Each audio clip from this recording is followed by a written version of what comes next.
Donc rapidement, je vais commencer juste par une petite remarque qui a été faite quelques fois déjà dans les précédentes démonstrations. Pour une fois, C# 8 n'était pas aligné à Visual Studio. Hein. Avant, quand Visual Studio sortait, c'était en parallèle avec une version de C#, une version du framework.net. Aujourd'hui, des frameworks, il y en a plein. La moitié des trucs sont en open source. Donc chacun a sa cadence, les trucs arrivent au fur et à mesure. Donc je suis bien sur le Visual Studio 2019, je l'ai installé ce matin, la RTM. Par contre, c'est toujours C# 8 bêta. D'accord, donc il faudra tous les frameworks sortent à leur rythme. Il faudra suivre un petit peu. Voilà. Donc je vais faire quelques démos donc, sur cette 8e évolution du langage C#, et je vais essayer d'aller vite. Donc les ranges et les index. Ici, rien de plus simple, j'ai créé un petit tableau d'entiers. Et vous savez, ici, l'indexeur, par défaut, c'est un entier indexé à 0. Vous mettez le rang de la valeur que vous voulez atteindre. Et si jamais vous voulez atteindre l'avant-dernier élément, tout le monde a déjà écrit ce genre de choses, ce qui est assez galère, parce qu'on a 2 fois le URL, ce qui est assez moche. Donc, ce qu'on propose ici, c'est de faire ça. Et c'est exactement pareil. Hein. Donc, en mettant un chapeau ici, vous pouvez commencer à indexer, mais par la fin. Donc, le -1, donc c'est le dernier. 2, c'est l'avant-dernier, etc. Comment ça fonctionne? Ici, il y a une classe index qui a été rajoutée. Et si je regarde juste le contenu de l'index, vous avez ici value et from end ou pas. C'est tout. D'accord? Donc c'est un index qui est un petit peu enrichi pour dire qu'il commence du début et de la fin. Et vous l'aurez compris, le framework est capable ici de prendre une classe index. Donc je peux faire un new index et le mettre ici, ou avoir ce raccourci d'écriture. Également ici, à l'intérieur d'un tableau, je vais être capable d'écrire ça. Donc récupérer un slice ici, et c'est la même manipulation, donc ça va me faire comme un substring, hein, donc ça va récupérer les éléments d'une borne minimum à une borne maximum, et c'est la même ruse qui est utilisée ici. C'est un range qui va maintenant être accepté à travers les crochets d'un tableau, et le range, c'est l'index que vous avez vu, start, jusqu'à un nouvel index. Donc évidemment, ça marche avec des entiers, mais si je veux du 1, donc de la deuxième colonne, jusqu'à l'avant-dernière, je peux écrire ça. D'accord? Donc vous pouvez mixer les deux possibilités. Voilà, donc ça ce sont des petits trucs, mais qui sont assez pratiques au jour le jour. Recursive patterns. Donc, alors là, il y a déjà un petit peu d'historique sur les versions C# 6 et C# 7, je ne vais pas y revenir. Mais ici, je vais faire quand même un tout petit rappel. Depuis C# 6, on est capable ici de manipuler des tuples assez facilement dans C#, et également de faire profiter à nos classes personnalisées de la déconstruction. La déconstruction, c'est quoi? C'est quand on a un tuple qui a 2-3 valeurs, revenir à des valeurs de manière unitaire. Ici, par exemple, ici, je récupère personne sous la variable P, mais j'ai vu qu'il y avait first name et last name qui étaient exportables dans la déconstruction. First name, last name. Voilà. En écrivant ça, je vais récupérer les valeurs first name et last name ici, directement dans des variables ici. Cette même syntaxe, qui m'a permis de projeter ces variables ici, je vais pouvoir l'écrire dans un pattern de test qui est personne. Donc if p is person, et en fait là j'ai plusieurs patterns qui se cumulent, c'est pour ça qu'ils appellent ça des recursive patterns.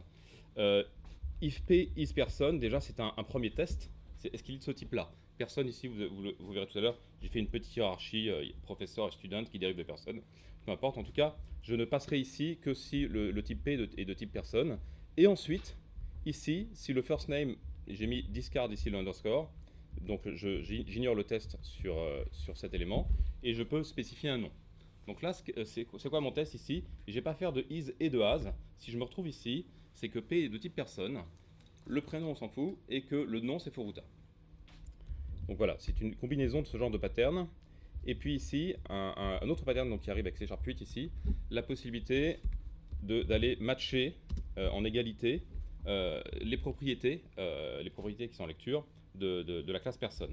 Vous voyez ici qu'on a même l'intelligence, on a une écriture un petit peu à la JSON qui permet de mettre Michel par exemple ici, accolade. On peut en mettre autant qu'on veut ici, hein, d'accord. Donc là ça devient par contre extrêmement lisible. Tac, tac. Les slides, switch expression. Alors celui-là, il est il est un petit peu violent, mais on va s'y habituer. Moi, personnellement, ça fait des années que je l'attends. Tout le monde connaît le switch, évidemment, en C, en C Sharp, en tous les langages à base syntaxique de C. Ici, switch sur la personne depuis C Sharp 7.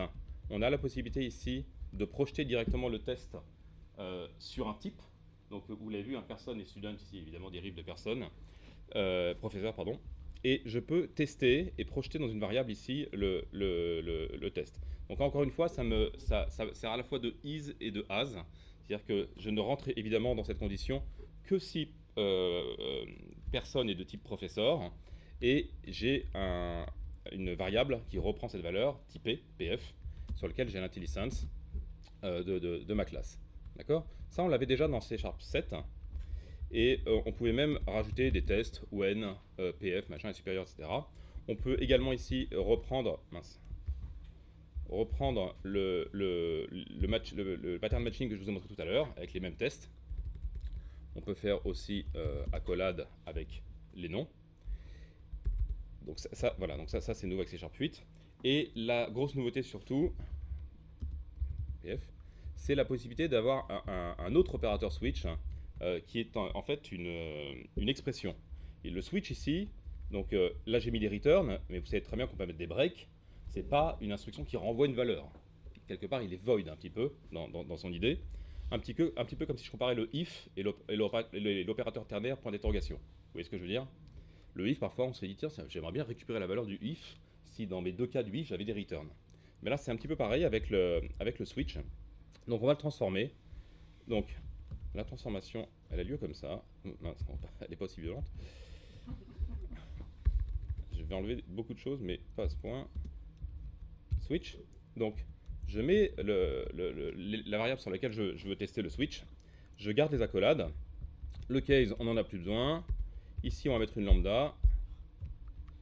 Un petit peu comme les lambda, j'ai plus besoin de return et tout ce genre de trucs. C'est une liste, donc c'est une virgule désormais.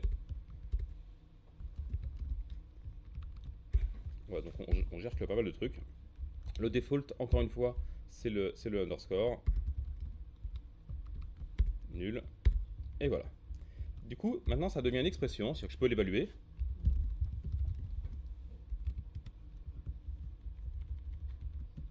D'accord, je mets une sorte de variable. Et évidemment, ici, là, je suis dans une méthode, je peux faire return directement. Voilà. Du coup, évidemment, l'ancien switch, vous l'avez vu tout à l'heure, il fonctionnait évidemment. Et avec cette nouvelle écriture qui est beaucoup plus succincte, et surtout, on s'assure qu'on renvoie des valeurs, on peut l'intégrer dans une expression. Donc c'est extrêmement agréable à utiliser.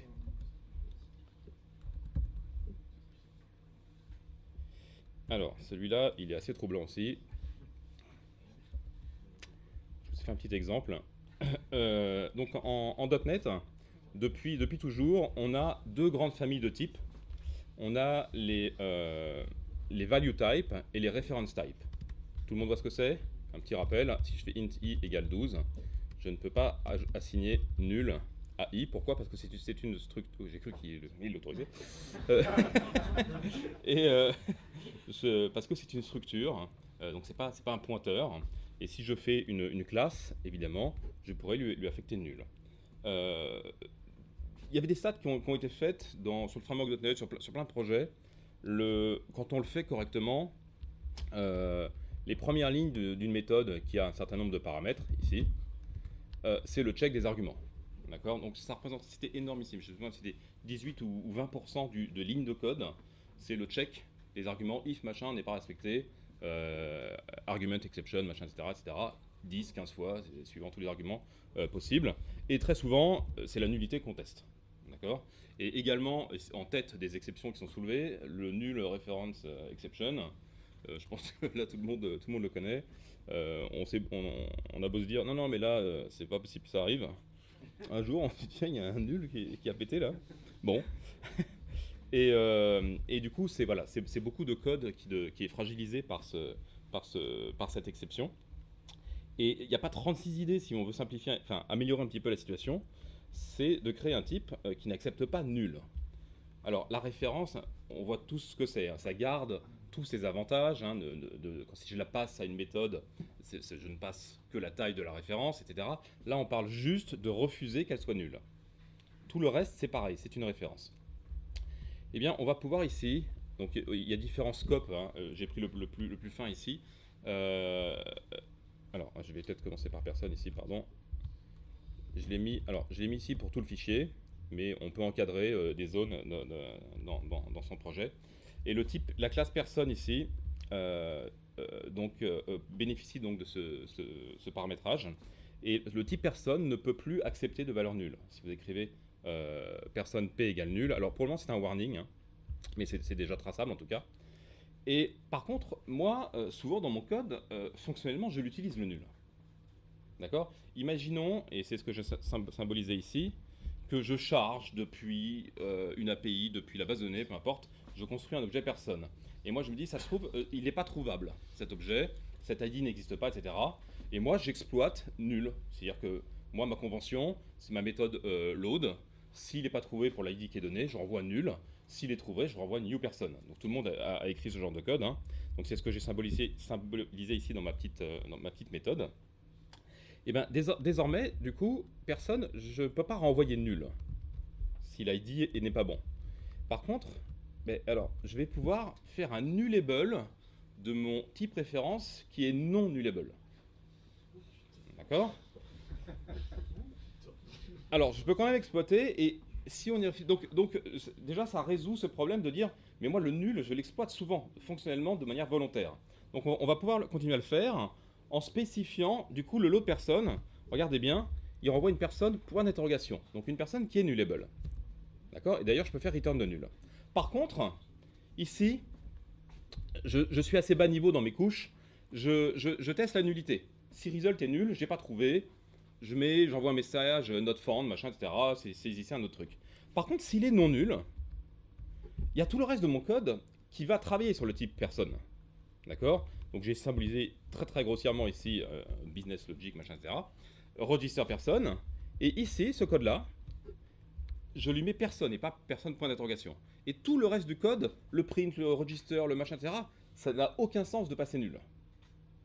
D'accord? Donc on a ces deux besoins dans nos applications.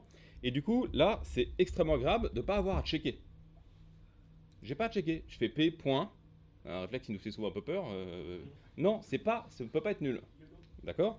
Donc je l'ai mis ici dans une méthode. Je l'ai mis ici dans une petite extension. Pareil, this, personne. Je ne check pas non plus ici la nullité. C'est plus la peine. D'accord? Donc voilà, c'était un petit scénario. Là, je load, je peux être nul. Si c'est non nul, eh ben, le reste de mes API qui n'ont aucun intérêt à traiter une personne qui peut être nulle, je mets juste le type personne. A5 streams, et puis on aura fini. Nice. Alors, il n'était pas disponible ici, mais je vais je suis dans une petite application de .NET Core, là. Je suis pas du tout là. Pardon. Lui, il est disponible à 5 streams, donc je disais. Très rapidement, tout le monde voit ce que c'est qu'une méthode qui renvoie un enumerable de T et qui utilise le yield return.